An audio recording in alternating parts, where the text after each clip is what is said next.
Assalamualaikum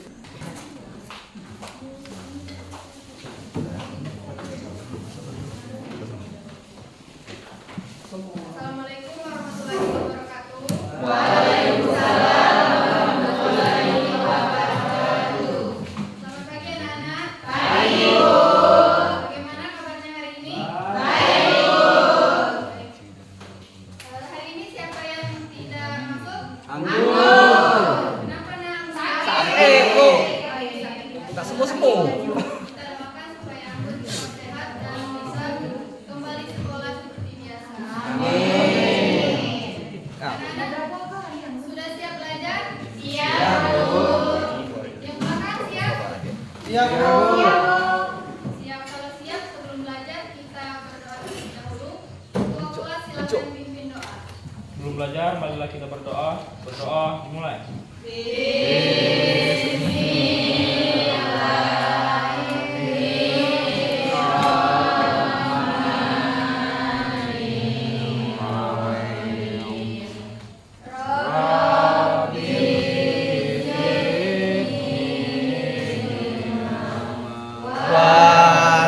Warzone pama. Amin.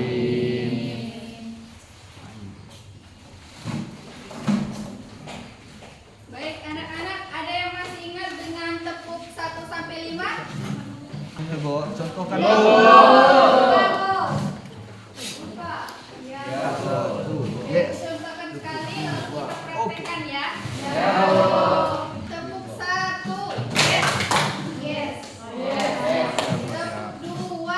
Oke. Tepuk 3. Semangat. Tepuk 4. Konsentrasi.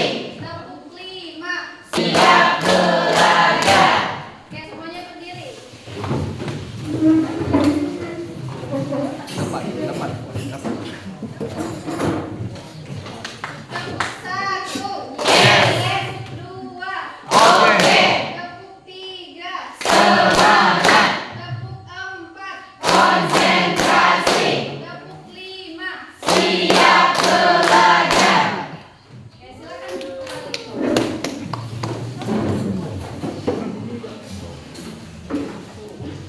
Anak-anak, mata pelajaran kita hari ini adalah bahasa Indonesia dan pendidikan warga negara.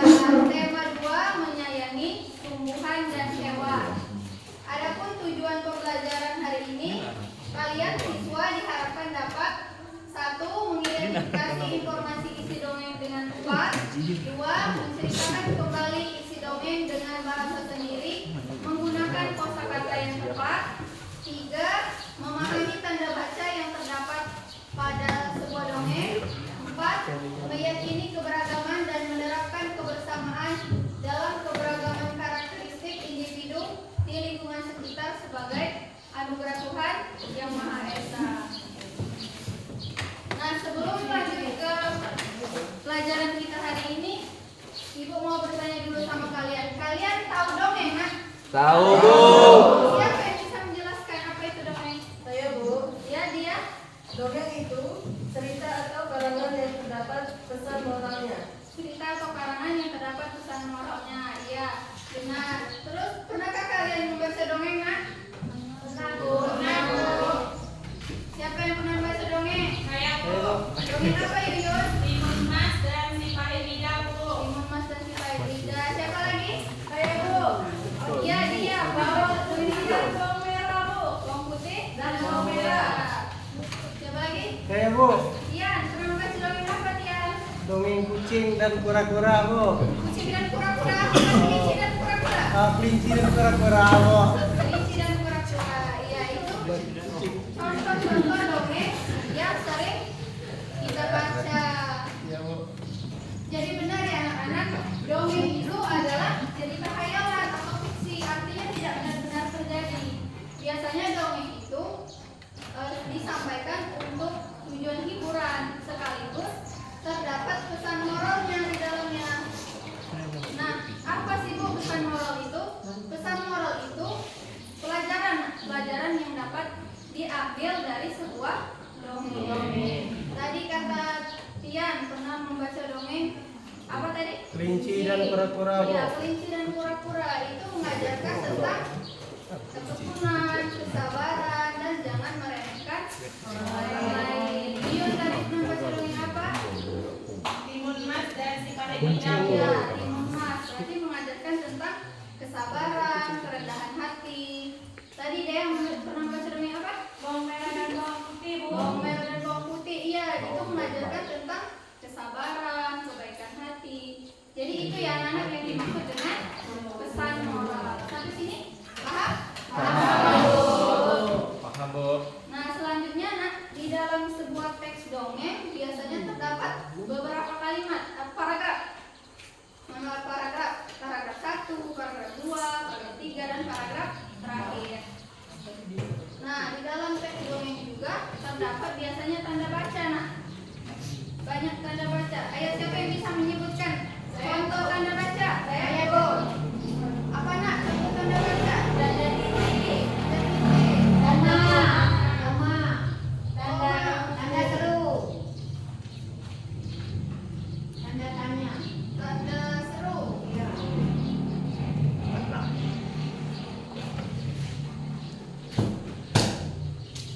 Tanda tanya. Tanda tanya. Nah, ini ya anak-anak tanda baca yang tadi terdapat pada teks dongeng. Tanda titik fungsinya untuk mengakhiri kalimat. Tanda koma untuk memisahkan dua anak kalimat. Tanda seru untuk menyatakan kalimat seru. Tanda tanya untuk menyatakan kalimat tanya. Terus, nah biasanya di dongeng ada tanda seperti ini. Tanda apa ini, Nak? Tanda kutip. Tanda kutip. Biasanya tanda kutip ini untuk menyatakan kutipan langsung. Nah, biasanya juga ada lagi nak tanda seperti ini. Apa nak? Ada yang tahu ini tanda apa? Tanda titik. Iya benar, tanda titik. Namanya ini tanda epilepsis. Gunanya nak untuk menyatakan kalimat yang jauh sekali, panjang sekali. Terus yang terakhir yang sering ada di dongeng, tanda ini nak, tanda apa nak? Strip, ya tanda strip atau tanda hubung. Biasanya untuk menyatakan kata hubung. Apa saja nak contoh kata hubung? Pura-pura, jalan-jalan, dan banyak sekali ya. Ingat ya nak bagian sini? Iya, Bu. Nah, sampai sini paham nak? Paham. Supaya lebih paham, ini ibu punya satu teks dongeng. Siapa yang bisa membantu ibu membaca teks dongeng Kisah Semut dan Merpati ke depan? Saya, Bu. Siapa? Verga? Ya. Ya, silakan Verga maju ke depan.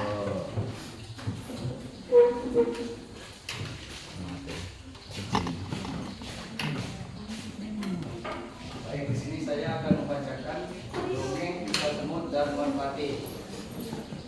Pada suatu hari, ada seekor semut yang sedang berjalan-jalan mencari makan di pinggir sungai. Seperti biasa, dia berjalan dengan riang dan karena kurang hati-hati, tiba-tiba ia terjatuh ke dalam sungai. Arus sungai menghanyutkannya. Semut itu timbul tenggelam dan kelelahan. Ia berusaha untuk menepi.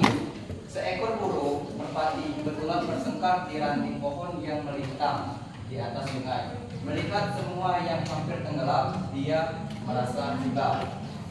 Burung merpati ini memetik daun dan menjatuhkannya di dekat semut. Semut merayap naik ke atas daun. Akhirnya ia berhasil menyelamatkan dirinya dengan bantuan daun tersebut dan mendarat di tepi sungai. Tidak lama kemudian, sang semut melihat seorang burung sedang hendak berusaha mendekati burung merpati yang telah menolongnya tadi.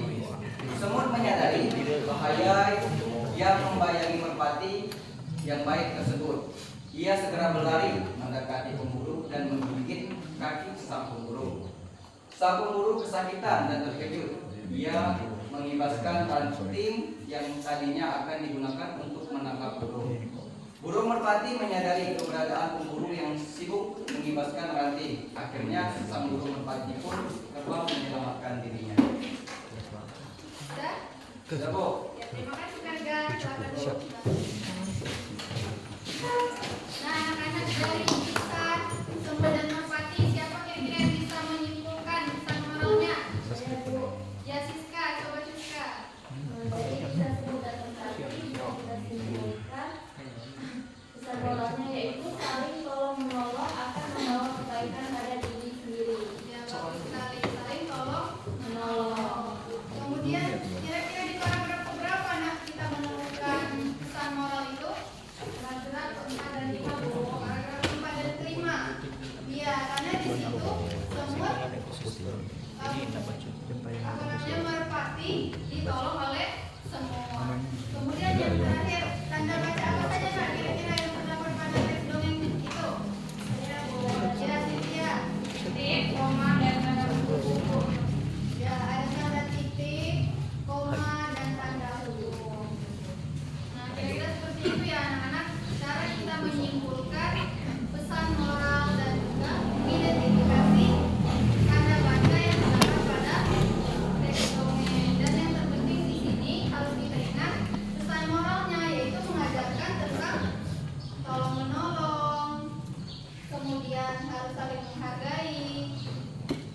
Ya, sampai sini paham nak? Kalau paham, Ibu punya kuis nak untuk kalian. Ibu bagi dulu ya ke dalam 4 kelompok. Kelompok 1, kelompok 2, kelompok 3, kelompok 4.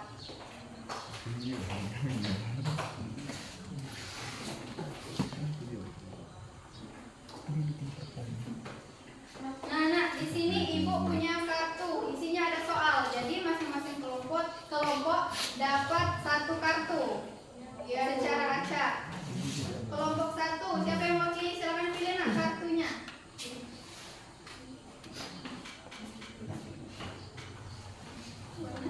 Kelompok 1. Kelompok 1 dapat warna biru. Kelompok 2 silakan minta. Iya. Merah. Oke, kelompok 2 dapat warna merah. Kelompok 3 kuning. Kelompok 3 dapat warna kuning. Kelompok 4 berarti dapat warna hijau. Silakan kelompok 4.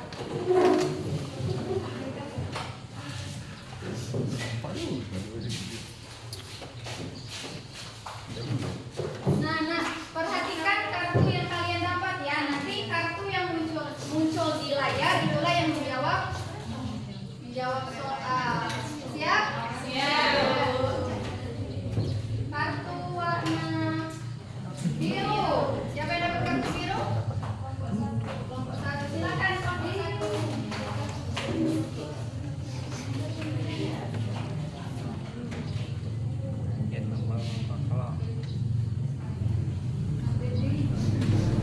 Siap? Kelompok 1.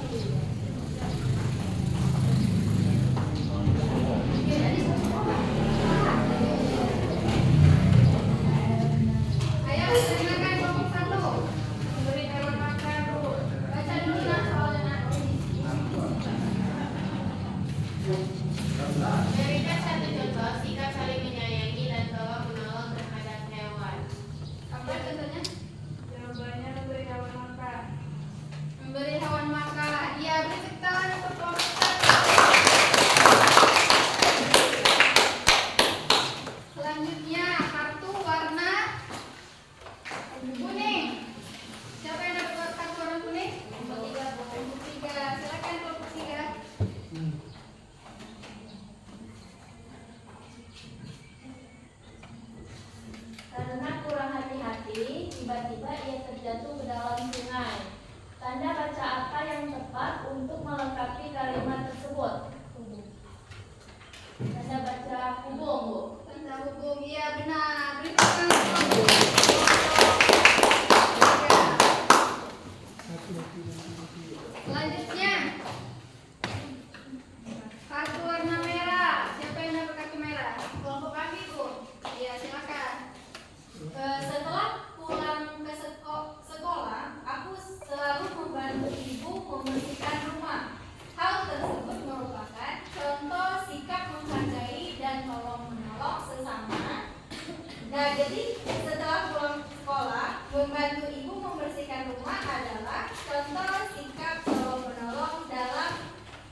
baca yang terdapat pada teks dongeng, dan kemudian dari teks dongeng Kisah Semut dan Merpati kita belajar tentang sikap saling tolong menolong dan menghargai, tolong menolong sesama manusia, sesama hewan, maupun tolong menolong sesama manusia terhadap hewan maupun terhadap tumbuhan.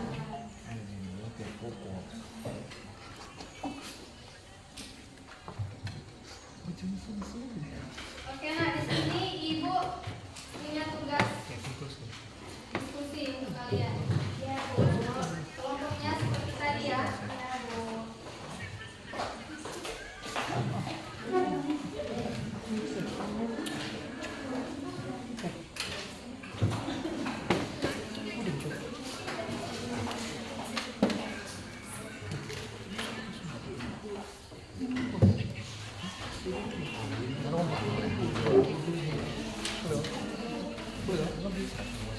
Silakan dikerjakan ya nak. Itu ada contoh teks dongeng. Kemudian kalian identifikasi pesan moral dan tanda baca yang terdapat pada dongeng tersebut.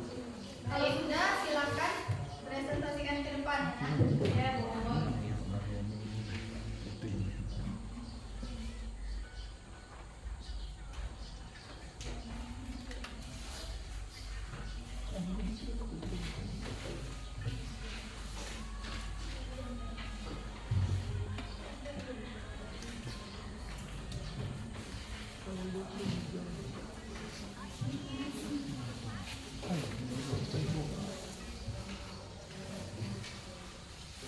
Gimana nak? Sudah selesai?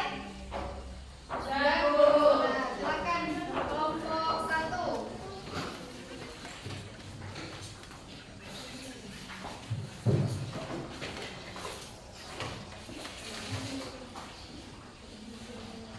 Baiklah, perkenalkan kami dari kelompok 1. Saya Sinta dan Sakti dan teman saya yang meninggal. Di sini kami akan menjawab dari soal.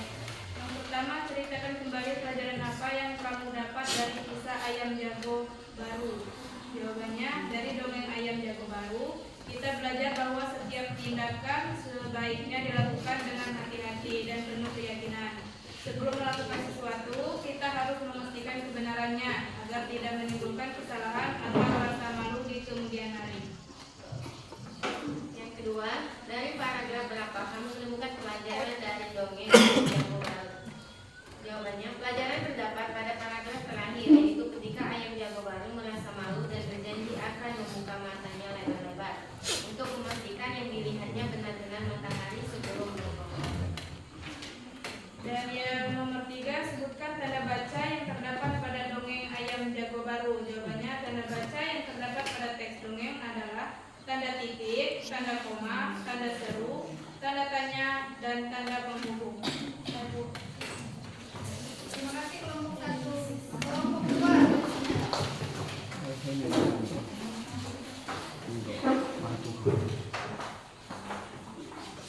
Soal yang pertama, ceritakan kembali pelajaran yang kamu dapat dari kisah Ayam Jago Baru. Dari dongeng Ayam Jago Baru, kita belajar bahwa sebelum melakukan sesuatu, kita harus memastikan kebenarannya agar tidak salah dan menyesal di kemudian hari. Nomor 2, dari paragraf berapa kamu menemukan pelajaran dari dongeng Ayam Jago Baru? Jawabannya, pelajaran ini terdapat pada paragraf terakhir saat Ayam Jago Baru sadar telah keliru dan berjanji akan lebih berhati-hati sebelum berkokok lagi. Soal yang ketiga, sebutkan tanda baca yang terdapat pada dongeng Ayam Jago Baru. Tanda baca yang digunakan dalam dongeng ini adalah tanda titik, tanda koma, tanda seru, tanda tanya, dan tanda hubung. Sudah, Bu. Ya, terima kasih kelompok 2. Selanjutnya kelompok 3.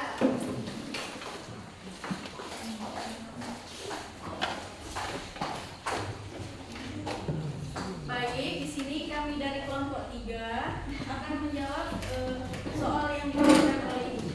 Yang pertama, ceritakan kembali pelajaran apa yang kamu dapat dari kisah Ayam Jago Baru. Jawabannya, dari dongeng Ayam Jago Baru kita belajar bahwa penting untuk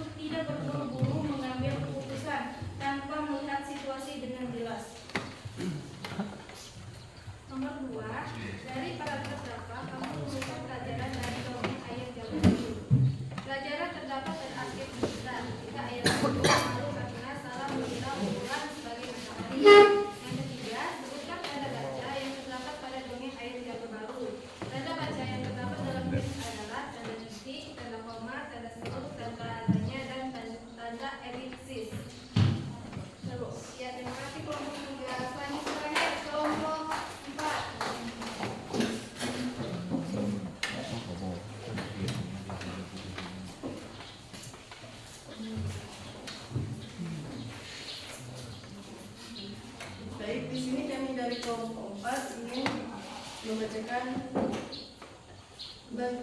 menjawab soal. Yang pertama, ceritakan kembali pelajaran apa yang kamu dapat dari kisah ayam jago baru.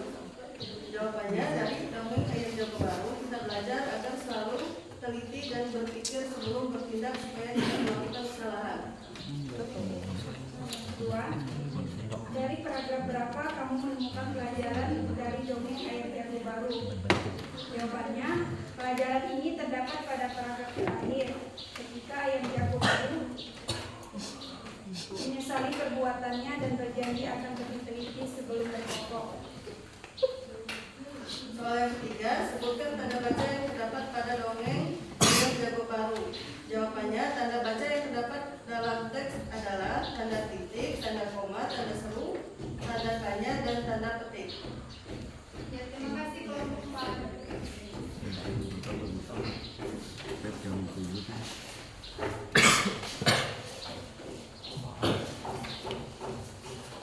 Nah, anak-anak, di sini Ibu sudah menilai ya hasil diskusi kelompok kalian. Di sini terlihat bahwa kalian sudah dapat menyimpulkan pesan moral yang terdapat pada teks dongeng. Kemudian menceritakan kembali isi teks dongeng dengan cepat dan menggunakan bahasa sendiri. Kemudian menyadari sikap saling tolong menolong dan menghargai sesama individu sebagai anugerah Tuhan Yang Maha Esa. Jadi kesimpulan materi pada hari ini, kita belajar membaca dongeng dengan teliti, mengenali tanda baca seperti titik, koma, tanda seru, serta memahami pesan moral yang terkandung di dalamnya. Misalnya nilai tolong-menolong dan kepedulian terhadap makhluk hidup, baik manusia maupun hewan dan tumbuhan. Dengan membaca dongeng seperti kisah semut dan merpati, kita dapat menceritakan kembali isi cerita dengan bahasa sendiri secara lisan. Selain itu, kita juga diajak untuk menghargai dan mensyukuri keberagaman karakteristik makhluk hidup sebagai anugerah Tuhan Yang Maha Esa. Seperti perbedaan sifat, kemampuan, dan bentuk makhluk hidup. Kita belajar menghormati perbedaan, menerapkan sikap kebersamaan, serta menampilkan perilaku yang menciptakan rasa hormat, tolong-menolong, dan kerjasama dalam keberagaman.